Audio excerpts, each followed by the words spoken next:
అందరికీ నమస్కారం. నేను మీ doctor Venugopal, consultant physician at Venu Vidya hospital Nalgonda. చాలామంది ఇంకొక ప్రశ్న అడుగుతుంటారు, సార్ మెడికేషన్ లేకుండా నా షుగర్ లెవెల్స్ కంట్రోల్ చేసుకోవచ్చా అని. ఎవరికైతే లైక్ ఓవర్ వెయిట్ ఉన్నా, హెల్తీ డైట్ హ్యాబిట్స్ లేకపోయినా, ఆల్కహాల్ స్మోకింగ్ అలవాటు ఉన్నా and daily regular physical activity లేకున్నా, ఇలాంటివి హ్యాబిట్స్ ఉన్నప్పుడు మీరు ఇవన్నీ చేసినట్లయితే, డైలీ ఫిజికల్ యాక్టివిటీ చేసి హెల్తీ డైట్ ఫాలో అయ్యి అండ్ ఆల్కహాల్ స్మోకింగ్ లాంటివి క్విట్ చేసి ఎనఫ్ 7 hours స్లీప్ తీసుకున్నట్లయితే మనకి షుగర్ లెవెల్స్ కొంతవరకు కంట్రోల్ అయ్యే అవకాశం ఉంటుంది.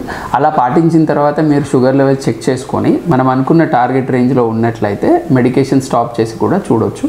కానీ ఒకవేళ ఆల్రెడీ అన్ని very good life style follow అవుతున్నారు, బట్ స్టిల్ అయినా షుగర్స్ ఎక్కువ ఉన్నాయి, ఖచ్చితంగా మెడికేషన్ అయితే వాడాల్సిందే. సో రివర్సిబుల్ ఫ్యాక్టర్స్ ఏవైతే ఉన్నాయో వాటిని మనం కరెక్ట్ చేశాక కూడా స్టిల్ షుగర్ లెవెల్స్ హై ఉంటే మాత్రం ట్యాబ్లెట్ వాడాల్సిందే. ఒకవేళ కరెక్ట్ అయిన తర్వాత షుగర్ లెవెల్స్ కంట్రోల్ లెవెల్లో ఉన్నట్లయితే మనము ట్యాబ్లెట్ బంద్ చేసి కూడా చూడవచ్చు. కానీ రెగ్యులర్ ఫాలోఅప్లో ఉండాలి, ఎందుకంటే సమ్ పాయింట్ ఆఫ్ టైంలో డయాబెటీస్గా కన్వర్ట్ అయ్యే ఛాన్స్ ఉంటుంది. మెడికేషన్ తప్పకుండా వాడాల్సి వస్తుంది.